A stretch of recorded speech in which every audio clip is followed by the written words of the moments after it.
सिद्धेभ्यः सरस्वती नमस्तुभ्यं वरदे कामरूपिणी विद्यारंभं करिष्यामि सिद्धिर्भवतु मे सदा। जोलो द्वादशांगमयी जिनवाणी माता की जय। परम पूज्य गणिनी प्रमुख श्री ज्ञानमती माता जी की जय। भव्यात्माओं, कार्यक्रम शुरू हो रहा है। गोमठ सार जीव कांड ग्रंथ का स्वाध्याय जो 20 नवंबर से शुरू हुआ है, मंगलाचरण प्रारंभ होता है। सिद्धम शुद्धम पणमीय जिनेन्द्र वर्णिमि चंद्रमकलंकम गुणरयण भूषणोदयं जीवस्य परुवणं बोच्छम्। अब हम आज चलते हैं आगे 7वीं गाथा में। यानी फिर गुण स्थानों के भेद में 14 नाम दिए हैं। 1 से लेकर 14 तक 14 गुण स्थान होते हैं। उनका क्रम से एक एक का लक्षण बताते हैं। तो 7वीं गाथा पर आइएगा।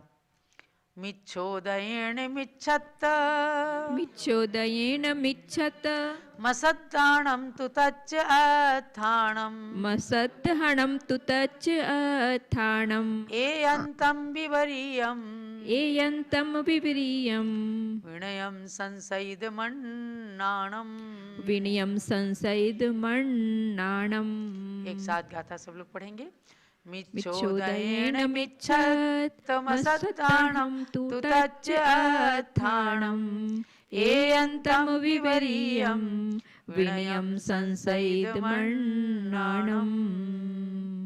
मिथ्यात्वोदयेन मिथ्यात्वमसद्धानं तु तत्त्वार्थानाम् एकान्तं विपरीतं विनयं संशयितमज्ञानम्। जैसा कि नाम से ही अर्थ झलक जाता है, मिथ्यात्व यानी पहला गुण स्थान है, तो उसका अर्थ दिया है, उसका लक्षण बताया है कि मिच्छोदयेन यानी मिथ्यात्व कर्म के मिथ्यात्व प्रकृति के उदय से मिच्छत्तम मिथ्यात्व रूप जो परिणाम होते हैं, तो मिथ्यात्व रूप परिणाम का मतलब क्या है? असत दहनम तु तच्च अत्थाणम यानी तत्व और पदार्थों पर जो अश्रद्धान होता है, माने श्रद्धा नहीं हो पाता है। ये क्यों होता है? अंतरंग में मिथ्यात्व कर्म का उदय होता है और उसके कारण कितना भी पढ़ाया जाता है या पढ़ा जाता है तो भी वास्तविक जिनेन्द्र भगवान के द्वारा कहे गए तत्व और पदार्थों पर श्रद्धान नहीं हो पाता व्यक्ति का। यही मिथ्यात्व गुण स्थान का लक्षण है। यानी कि ये समझना है कि जब किसी को तत्व और पदार्थों पर श्रद्धान नहीं हो रहा है, इसका मतलब वह पहले मिथ्यात्व नाम के गुण स्थान में है। हाँ, वो मिथ्यात्व क्या है ये तो बता दिया कि सही को गलत मानना, तत्व को अतत्व मानना। उस मिथ्यात्व के 5 भेद बताए हैं। एकांत, एकांतम विपरीतम विनयम संशयितम अज्ञानम। एकांत मिथ्यात्व, विपरीत मिथ्यात्व, विनय मिथ्यात्व, संशयित मिथ्यात्व और अज्ञान मिथ्यात्व, ये 5 मिथ्यात्व हैं। देखो, सबसे पहले मिथ्यात्व को इसलिए लिया जाता है कि कर्म बंध या कर्म का आश्रव और कर्म का बंध जो 4 या 5 कारणों से आचार्यों ने माना है, उसमें सर्वप्रथम है मिथ्यात्व। मिथ्या दर्शना विरति प्रमाद कसाय योगा बंध हेतवा। ये तत्वार्थ सूत्र की 8वीं अध्याय के अंदर पहला सूत्र है। उस मिथ्यात्व के कारण ये जीव अनादिकाल से संसार के अंदर परिभ्रमण करता है। तो भव्यात्माओं, उस मिथ्यात्व के जब 5 भेद बताए तो सबसे पहला भेद है एकांत। आत्मा को एकदम नित्य ही मान लिया या आत्मा को अनित्य ही मान लिया। तो एकांत रूप से किसी पक्ष को बना लेना, जैसे कोई कहे कि संसार के अंदर जितनी वस्तुएं हैं क्षणिक ही हैं, यानी ही को प्रतिपादित करने वाला एकांत से, तो वह एकांत नाम का मिथ्यात्व है। अथवा आत्मा के विषय में या वस्तु तत्व के विषय में केवल विपरीत धारणा बना लेना, ये विपरीत मिथ्यात्व है। एकांत मिथ्यात्व, किसी चीज को एकांत से पकड़ लिया, ऐसा ही है। और विपरीत श्रद्धा बना लेना, जो जैसा है उसके अतिरिक्त उसको विपरीत सत्य को झूठ मान लेना, हिंसा को धर्म मान लेना, यह विपरीत मिथ्यात्व है। जैसे मान लेते हैं कि हिंसा से स्वर्ग आदि की प्राप्ति होती है, इन्हीं सब कारणों से नरमेध यज्ञ, अश्वमेध यज्ञ ये सब चल जाते हैं। या कोई देवी है, ये कुल देवी हिंसा करने से, बलि करने से खुश हो जाती हैं, ये अपनी विपरीत धारणा है। और यही विपरीत धारणा विपरीत मिथ्यात्व का पोषण करने वाली है, यही विपरीत मिथ्यात्व का लक्षण है। अब तीसरा है विनय मिथ्यात्व। तो सम्यक दृष्टि और मिथ्या दृष्टि देव, गुरु तथा उनके कहे गए शास्त्रों से, शास्त्रों के अंदर समान बुद्धि रखना, समान बुद्धि रखना और उनके सत्कार आदि को करना। भाई गुरु तो सब गुरु हैं, सच्चे झूठे की अपने को कोई पहचान वाली बात नहीं है, केवल विनय या अपने गुरु की विनय करना। वो सच्चे हैं कि झूठे हैं इस बात को हम नहीं जान पाते हैं, तो इसको विनय मिथ्यात्व की संज्ञा प्रदान की गई है। कि भाई कोई सोचते हैं कि सारे गुरु हमारे लिए तो एक से हैं, सब सारी उंगलियां जैसे एक समान नहीं होती हैं, ऐसे सारे गुरु एक समान नहीं होते, सारे शास्त्र एक समान नहीं होते और सारे देव एक समान नहीं होते, लेकिन उनको एक समान मान करके और केवल गुरु की विनय करने से ही मोक्ष होता है, ऐसी धारणा बना लेना, ये विनय मिथ्यात्व है। अब चौथा मिथ्यात्व क्या है? संशय मिथ्यात्व। संशय मिथ्यात्व में संशय बना रहता है, ये समीचीन है कि असमीचीन है, यानी सच्चा है कि झूठा है, पता नहीं मोक्ष है कि नहीं, पता नहीं हमारा धर्म सच्चा है कि उनका धर्म सच्चा है, ऐसा जो धारणाएं बन जाती हैं तो उसको कहते हैं संशय मिथ्यात्व।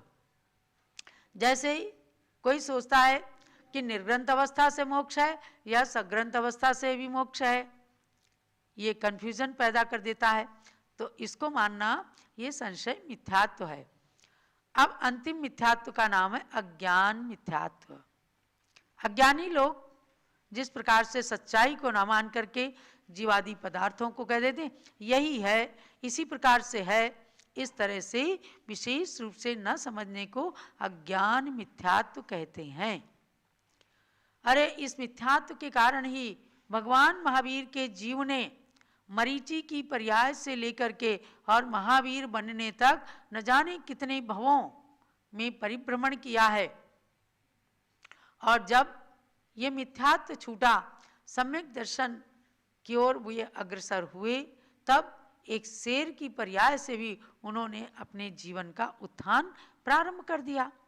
और तीर्थंकर जैसे महापुरुष के पौत्र होने के बाद भी यदि उन्हें अभिमान रहा, अहंकार रहा और उसके कारण उन्होंने विपरीत मतों का पोषण किया, अज्ञानी रहे, मिथ्यात्वी रहे, तो उनको बोध नहीं आया। और इस प्रकार से करके वे संसार में एक कोड़ा कोड़ी सागर वर्ष तक परिभ्रमण करते रहे। और उसके बाद जब बने तो एकदम 8-9 भाव में वे शेर की पर्याय से महावीर बन गए। और महावीर भगवान के जो प्रथम गणधर गौतम स्वामी थे, उनका भी क्या हाल था? बहुत ज्ञानी थे, लेकिन ज्ञान के साथ मिच्छोदयन मिच्छत्तम असद्दहणम, मिथ्यात्व के उदय से उनके भी तत्व के प्रति श्रद्धान नहीं था। श्रद्धान में दो चीजें ली हैं कि एक तो तत्वों का अश्रद्धान होना और एक अतत्वार्थ का श्रद्धान होना, यानी विपरीत चीजों का जो तत्व रूप नहीं है वह उनका श्रद्धान हो जाना, ये भी मिथ्यात्व है। तो इंद्रभूति क्या थे? 500 शिष्यों को लेकर वेद वेदांग का ज्ञान कराते थे, लेकिन उनकी सम्यक्त्व नहीं था। जैसे ही महावीर के समो शरण में आए, एकदम मानस तम को देखते ही मान गलित हो गया कि मैं संसार में अपने को सबसे बड़ा विद्वान मानता था, लेकिन ये तो सर्वज्ञ हैं, वीतरागी हैं, हितोपदेशी हैं, इनके सामने तो मैं कुछ भी नहीं हूं। और बस इतनी भावना आते ही उन्होंने अपने को समर्पित कर दिया महावीर स्वामी के चरणों में और निर्ग्रंथ दिगंबर दीक्षा धारण करके केवल सम्यक दृष्टि ही नहीं बने, वे मनः परिये ज्ञानी भी बन गए।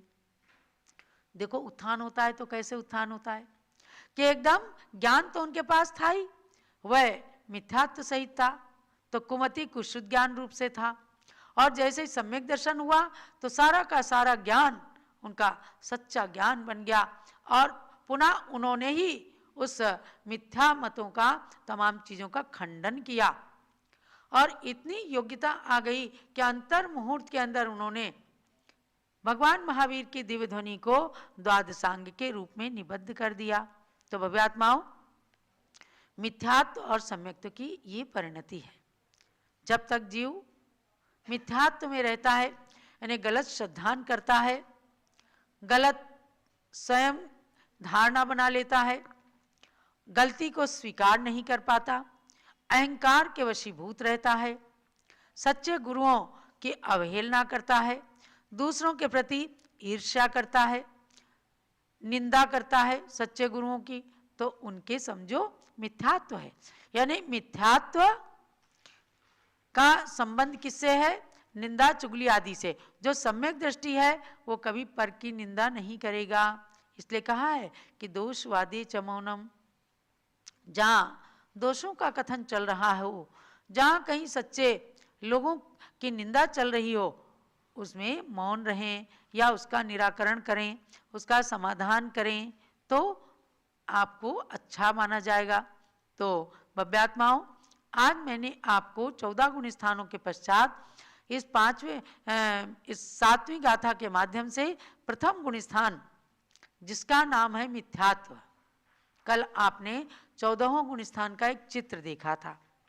माने पहले गुण स्थान पर पाया रखने वाला व्यक्ति एकदम से 7वें गुण स्थान में भी पहुंच सकता है। कैसे? जैसे इंद्रभूति गौतम गणधर, वे मिथ्यात्वी थे, पहले गुण स्थान में थे, और जैसे ही दीक्षा ली, सम्यक दर्शन हुआ और तत्क्षण ही एकदम 7वें गुण स्थान में दिगंबर मुनिराज के रूप में विराजमान हो गए। तो ऐसे सम्यक दर्शन की महिमा को जानना और मिथ्यात्व के कुफल को जान करके पहले गुण स्थान में हमें नहीं रहना है। ये इस गुण स्थान के सार को समझना, इसके लक्षण को जान करके जैसे भी हो सके अपने मिथ्या रूप परिणामों को वीतराग देवसात गुरु के अतिरिक्त यदि कुछ भी मानते हैं तो उनका त्याग करना, यही आज की स्वाध्याय का सार और यही 7वें नंबर की गाथा मिथ्यात्व गुण स्थान का अर्थ समझना है।